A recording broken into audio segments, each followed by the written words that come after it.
let's go.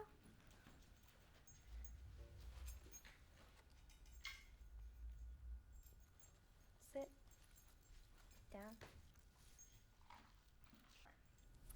down. My name is Camilla, and I am 17 years old, and I go to West High. My guide dog is Marcella, and she is currently 5 months old. Okay. My name is Alondra Noriega Hernandez. I'm going to UVU for college. I am 17 years old. This is Iverson. He is 9 months and 23 days. I'm Anna Blackman. I teach the guide dog training class in Salt Lake City School District. I have been doing that for a couple years now. When I got my first puppy, it was very a nervous feeling because I've never had a dog before. I've had a dog, but this was probably the one that was gonna be there, but not really. So it was kind of nerve-wracking, but in the end, Marcella was really easy. She didn't bark as much as my first, and she was she was just such a great puppy that I was just so thankful I got her. I was really excited. It was really unexpected. I was really happy to get him. He's my baby. He's my child.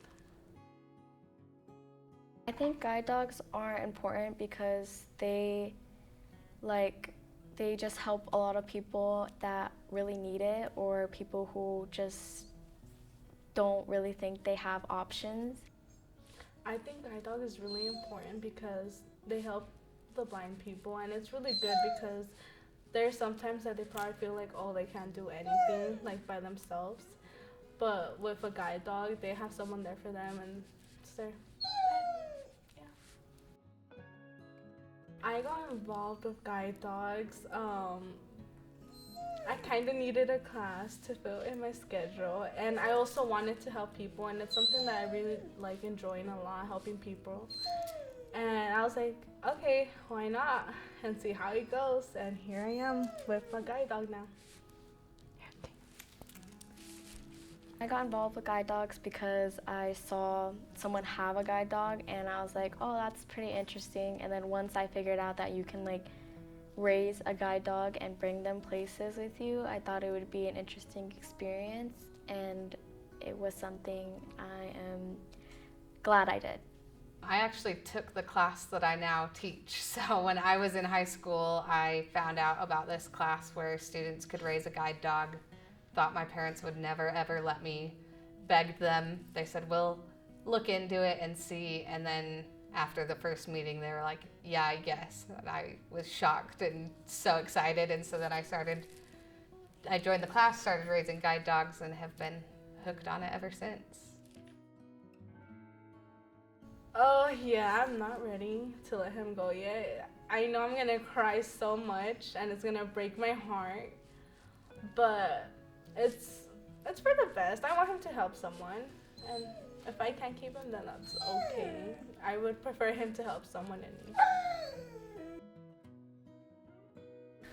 The process of getting a new guide dog and giving up the old guide dog is very emotional because you get attached to them and you want to see them succeed, but it's also you kind of feel selfish for wanting to keep them. But when I gave up my first guide dog, I knew that he would do great things, so I wasn't that emotional, but after that it kind of hit me, so I did cry a little bit. Outings are where we take the dogs to different public places. So our dogs are just puppies in training. They're not fully trained service animals yet, but we take them on these outings or these different places to try and expose them to lots of different things, get them used to things that for us are a normal part of the human world, but for dogs may be either overly exciting or a little bit scary or intimidating, so that they can just have confidence when they go places and so that they're not distracted when they go places with their person. It can be, for a lot of dogs, the goal is helping normalize things so they're not as exciting, whereas If a lot of people took their pet dog to the movie theater, the dog would be like, oh, the smell of popcorn and butter, and it smells so good, and I'm so excited, and there's sounds and people, and they wouldn't really be able to focus and do a job very well. But our dogs, since they go to the movie theater a few times before they even go into formal training, they're like, yeah, this is just normal. We just do this. We go places. It's fine. So it's partially to just normalize things to them so they're not as exciting, so that the dog can continue to focus when they're taught a job to do. If we can help them be confident enough to not have fear distract them from their job, that's what's going to ultimately make them a good guide dog in the future.